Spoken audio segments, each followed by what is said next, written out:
Live action, as the Turtle Man used to say. Did you ever watch the Turtle Man? I think he's from No, Florida. but with a last name like Tuttle, you would think that I have, and I should. Yeah, he was entertaining. Well, hi, guys. Hey, Jason. Hey, Adele. Hi. I'm laughing because I've had to drop like twice because of my technical difficulties. I can't imagine trying to televise the World Cup or Super Bowl or something, and those guys in the trailer just freaking out. Turn on the switch. Isn't that how it is? I don't know. Push the red button. Yeah.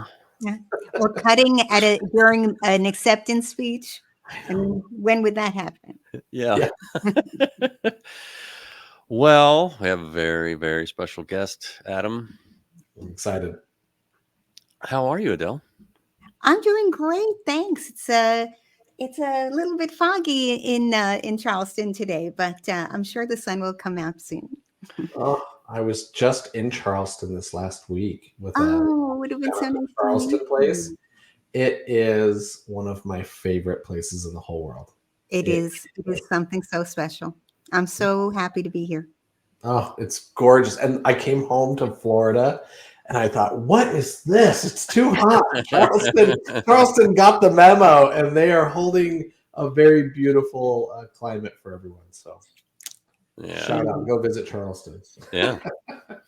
So we wanted to talk about standards management and reputation management. We wanted to make that correlation. So we had to go get Adele. I had to go bring her in. Yeah. Who else, right? So let's just kind of kick it off that way. Adam, I mean, how do you feel the two are correlated? I mean, how would you start the conversation? I think that when we look at standards, and Adele and I had a little moment to connect right before this started, and I think I started too early, but standards are so imperative to every aspect of the hospitality journey. And I think when you look at when you look at reputation management, you think, gosh, is there a connection here, and how do we connect our ratings and the general expectation of the public and our standards? Do those really connect? And they absolutely do, right? And I think that one of the greatest things that hospitality organizations can do is connect the marketing efforts or the desire of how you want to be seen and understood and recognized with your delivery and what you're doing day in, day out, right? It goes back to just every interaction is impactful and meaningful, especially in the day that we live, where the guest that you think deserves all of your attention is probably the one that's not going to give you the biggest reach as far as reputation management, right? So you really have to understand that how we show up in every situation, every single one, matters so much. And it's also not something that you have to leave to the fates. It's not something you just have to throw the dragon bones and wish that you do well by any means. This is something that truly requires focus, energy, attention, and you can do it. You can be successful at it. 100%.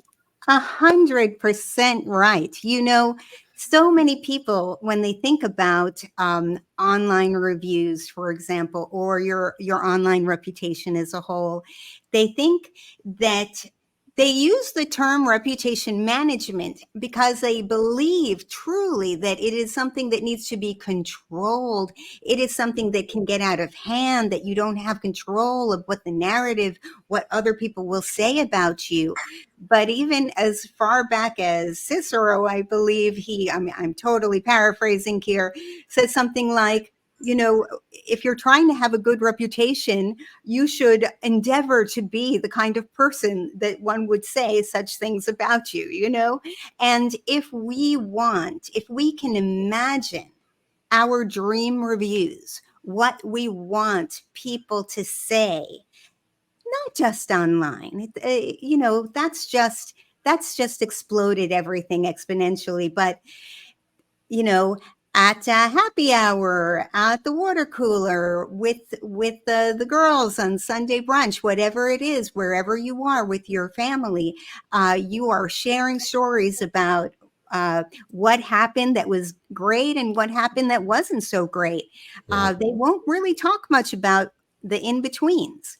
Mm. And so if you want people to say beautiful stories like, oh, these people, they just couldn't do enough for me. They made me feel so special. They made my children feel so cared for. They made my mother-in-law feel like a queen, and everybody felt so warm and welcome. And anything that we would say that we needed, they got things done for us, and they made our dreams come true beyond our expectations. That is what 5-star reviews are made of, and we absolutely cannot control what people say about us, but we can empower and inspire what people say about us. And we can't do it from the executive office.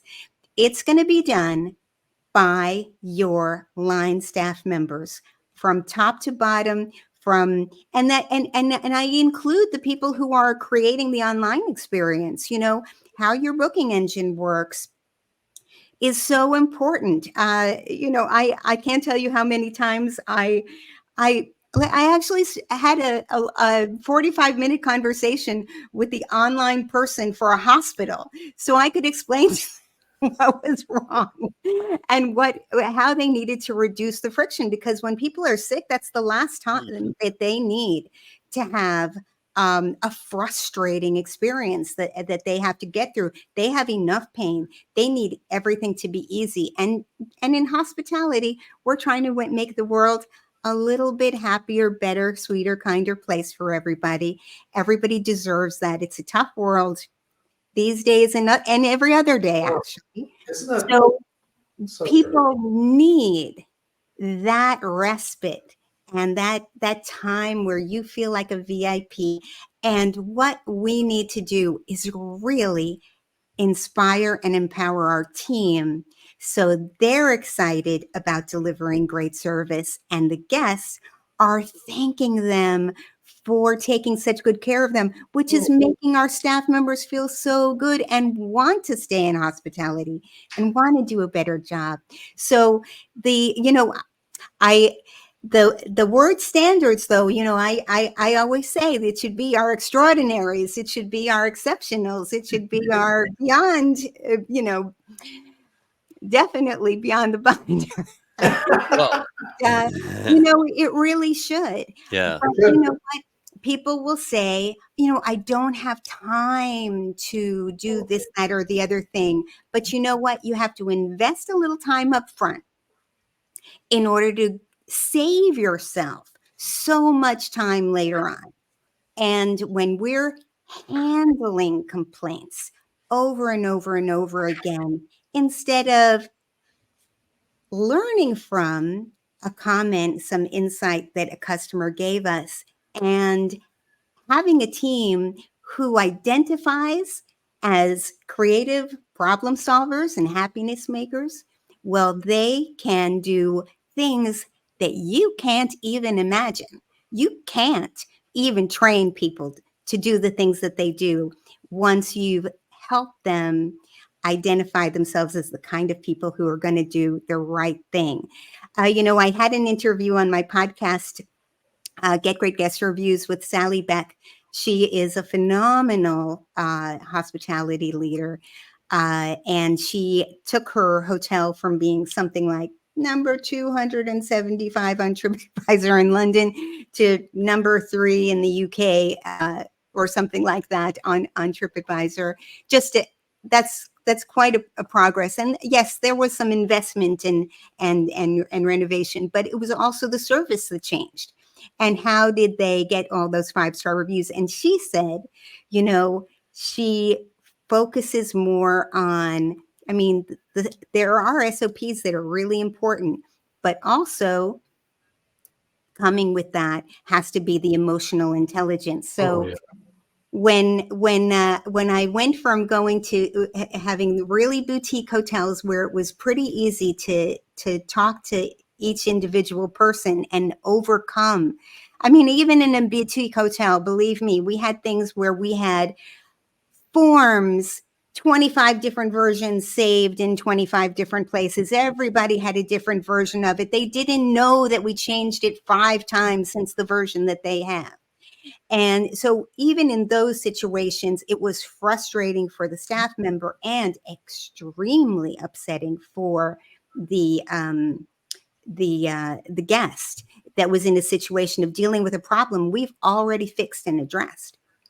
Yeah. So having that central place for everything is really important, but also infusing everything with the culture of making sure everybody feels cared for, appreciated, and respected at every encounter. Like you were just saying, Adam, every encounter has to leave that person feeling great, like a VIP.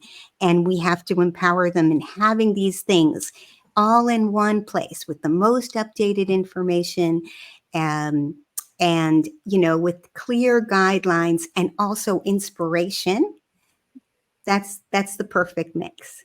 It is just, as you're talking, Adele, I think it's so great because you hit on something I just am also just super passionate about, which is this doesn't happen in the executive boardroom. It doesn't happen in those planning meetings where I think a lot of energy and effort and strategy goes into, which it certainly takes vision, and it certainly takes coordination and empowerment from the executive team to do or to deliver amazing service. But where the rubber meets the road is in the interaction, is in the hello, how are you?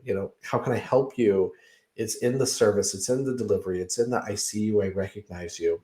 And I think that when we talk about standards or our exemplary moments, you think that's the purpose of them, right? I mean, you think of brand standards, okay, Marriott or Hilton or any of these organizations trying to say, hey, this is the experience that we're marketing that guests are going to experience, and we want to give you the step-by-steps on how to deliver that experience, right? I mean, that's essentially what the Forbes standards are, for example. It's truly the pathway to a luxury experience, where they're saying, hey, if you do these things, the end result will be interpreted as a luxury environment, right?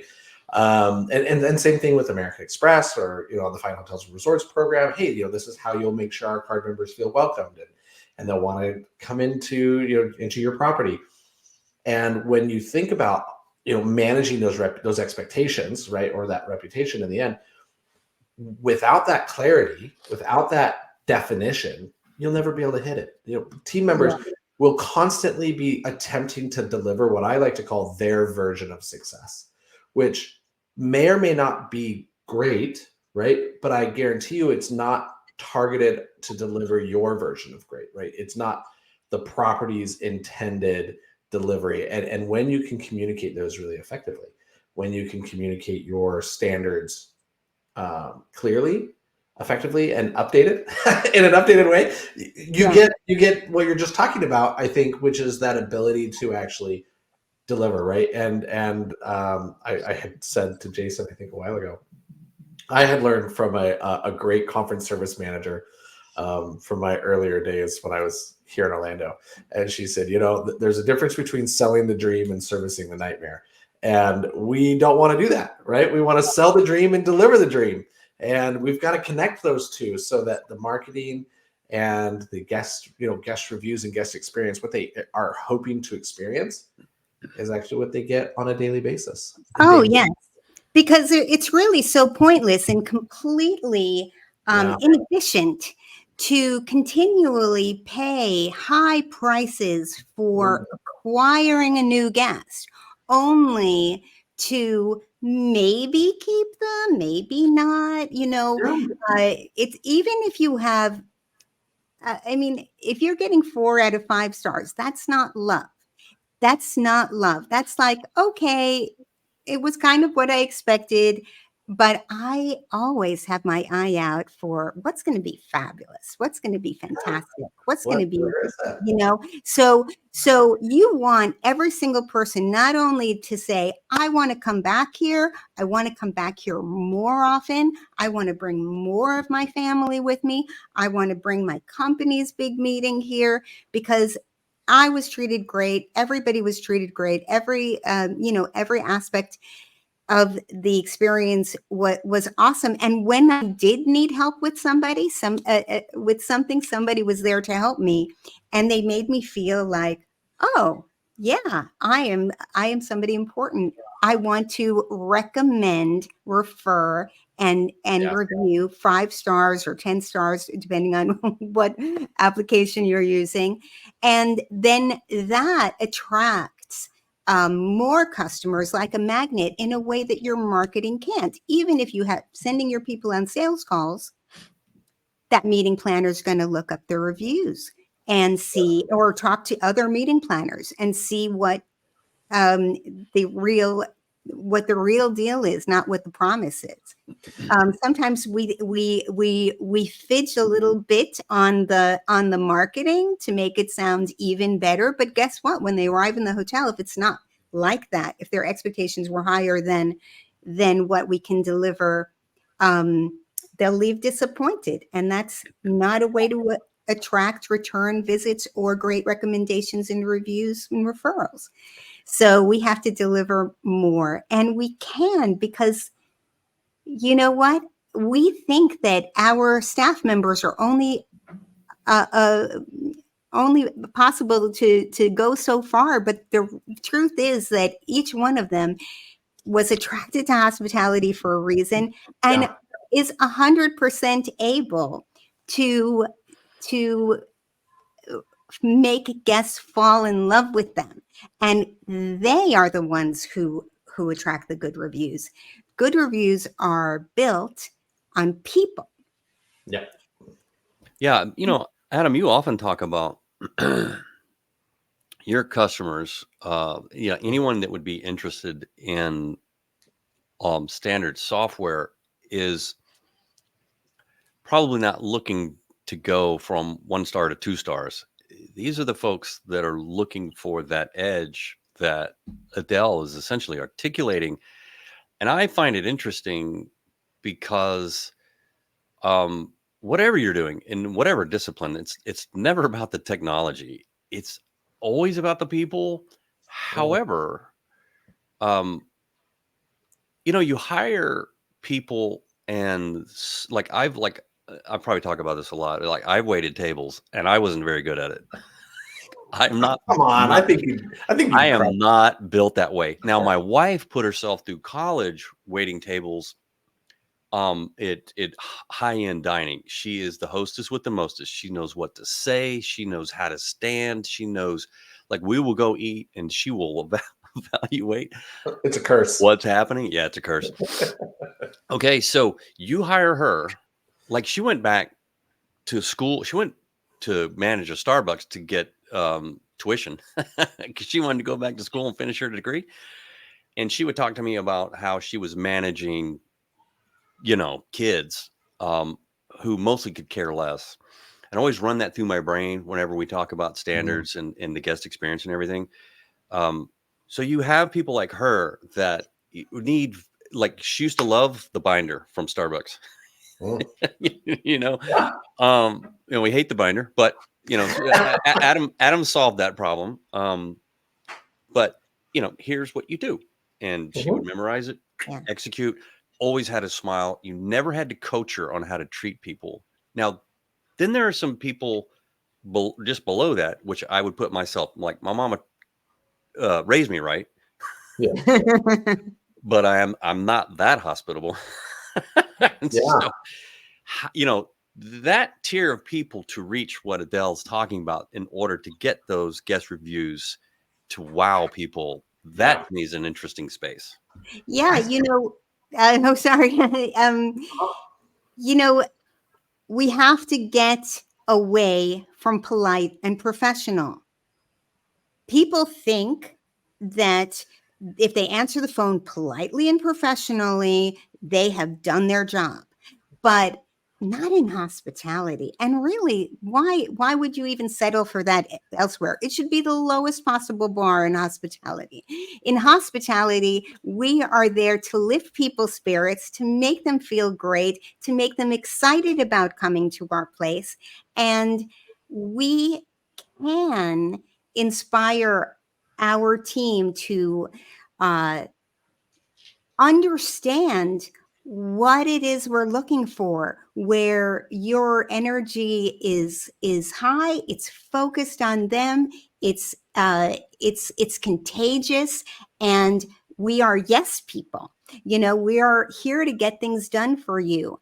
And even if I haven't seen it before, if I've been told every day that these are the parameters and the guidelines and everything, and you will not get in trouble if you go that extra mile to make a guest happy, because that's what we're here for.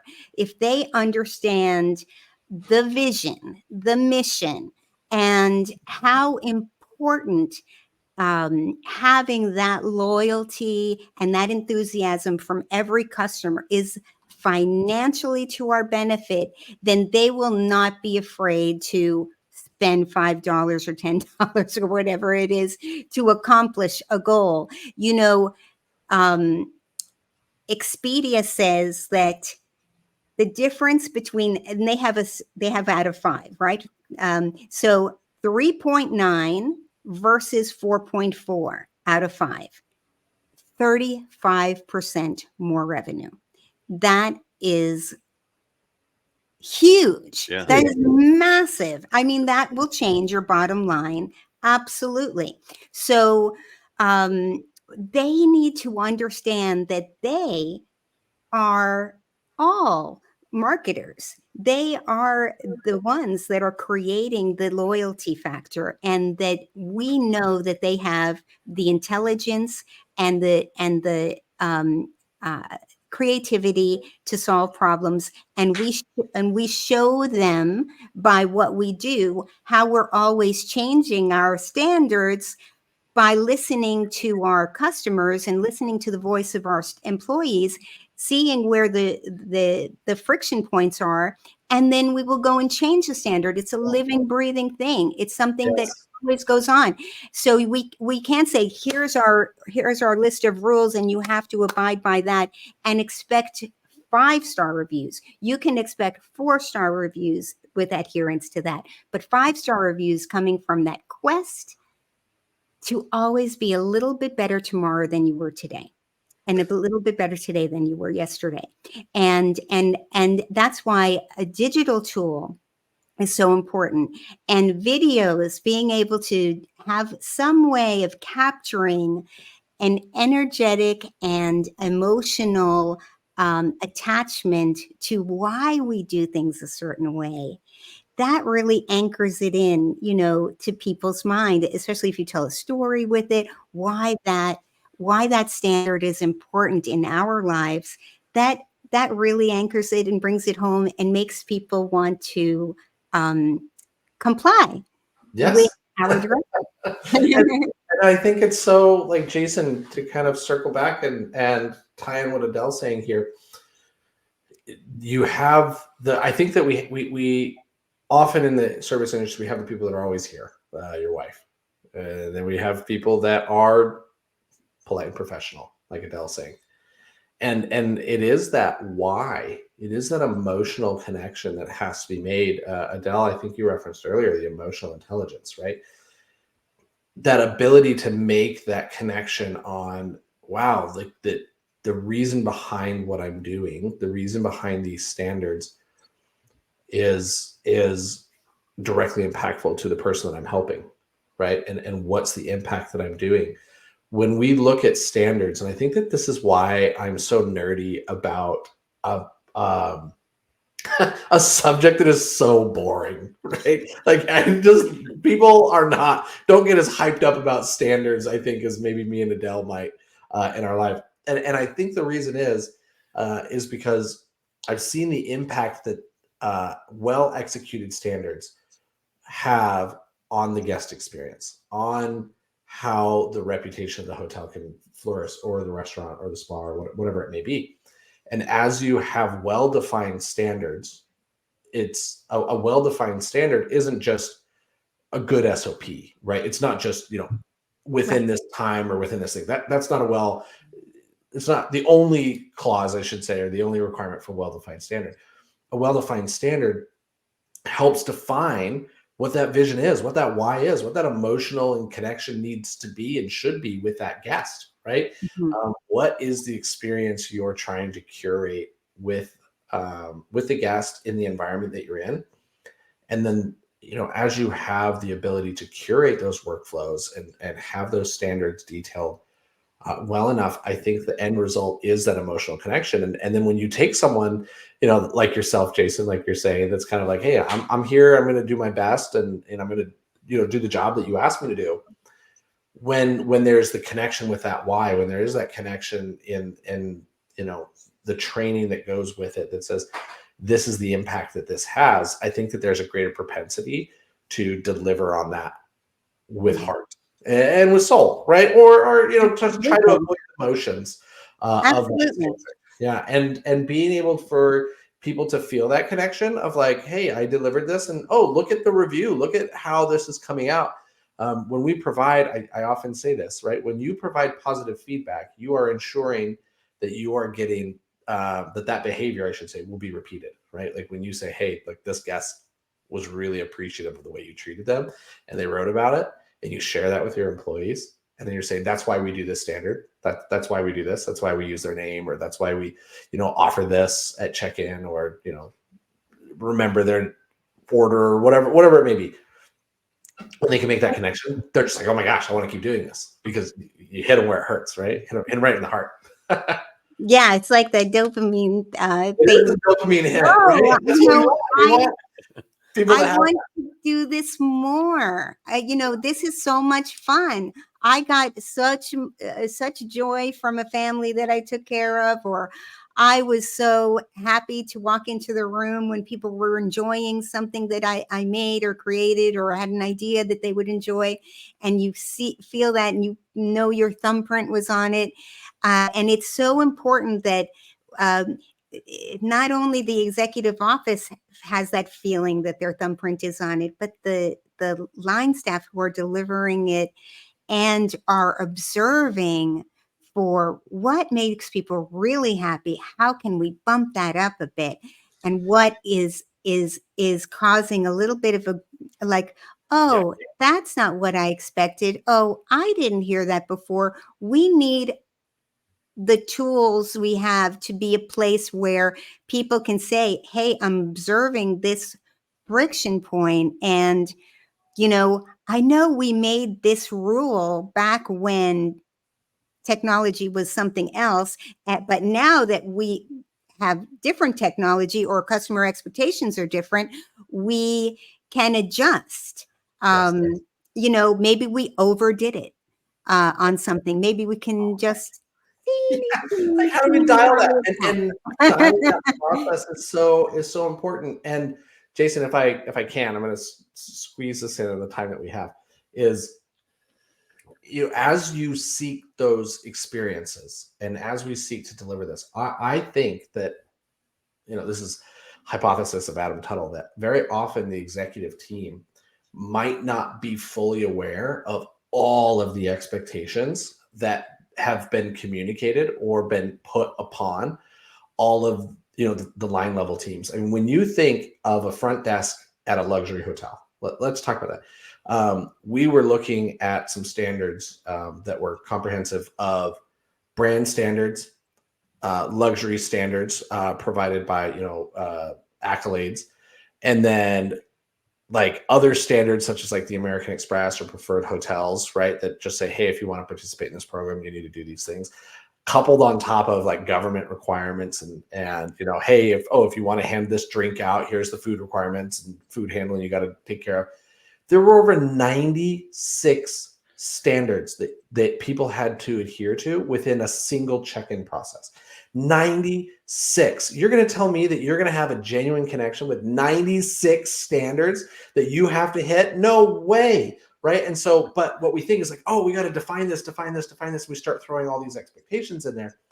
And without a tool, right, like if you just have those in the binder somewhere and you don't have a way to look at what is the expectation of check-in, what is the expectation of a pool server, what is the expectation of a well-cleaned room, without that, without kind of layering those in, we could very easily turn things into transactional experiences, because these poor line level team members, myself, I was one, there's just like, okay, check, okay, check, okay, check. And by the time you get to 45, item 45, did you, confirm the name on the back of the credit card matches what's swiped on the, on the face of the reservation?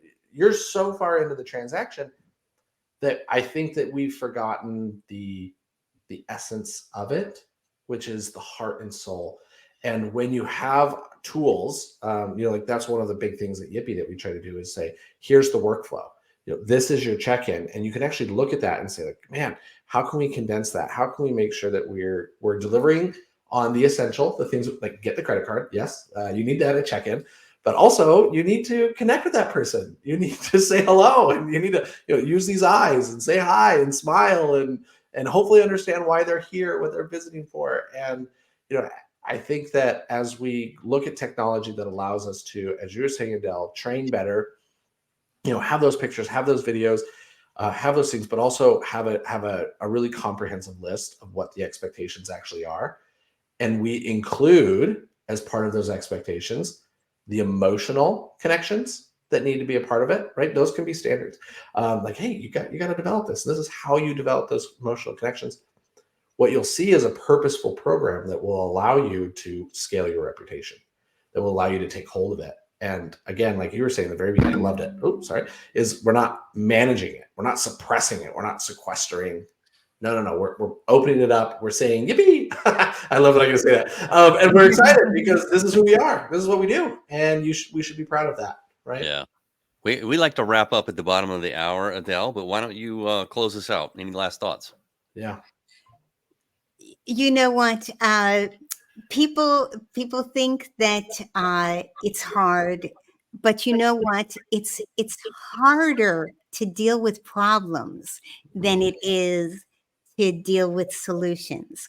It is so much more joyful work for us to be able to inspire our teams to do the right thing. And you know what? A lot of times in life we say, oh, we don't have enough time, or we're a little shorthanded to do a training right now. But imagine what if, when you're talking to your team about something that's important to you, just videotape it and add it on there, and when you can, or share it in some way, because then you'll have that video forever. And when you're explaining to somebody one-on-one, maybe do it on a video so that you can have it to and start people understanding, even when you don't have time to give that to somebody. It's so good to have this kind of a digital background. And sorry, I'm going to say one more thing. And don't make front desk SOPs only available to the front desk, because there may be somebody else in your team that wants to learn how to get from being a hostess to being a front desk person, or they want to learn how to get from being a front desk person to being a sales manager or sales coordinator. Those videos and training things and explanations, all of those things make people feel that they're on an upwardly mobile position, and they're really part of a bigger team. And definitely they will stay with you longer. And you know that that's what we want. Oh, amen. And hear. Well, I know we could just keep going on and on, but we're gonna close it down. Thanks, Adele, for joining us. Oh, thanks. And AdeleGutman.com, or link in with me, and let's stay connected. Absolutely. All right. Thanks, Adele. Thanks, Jason.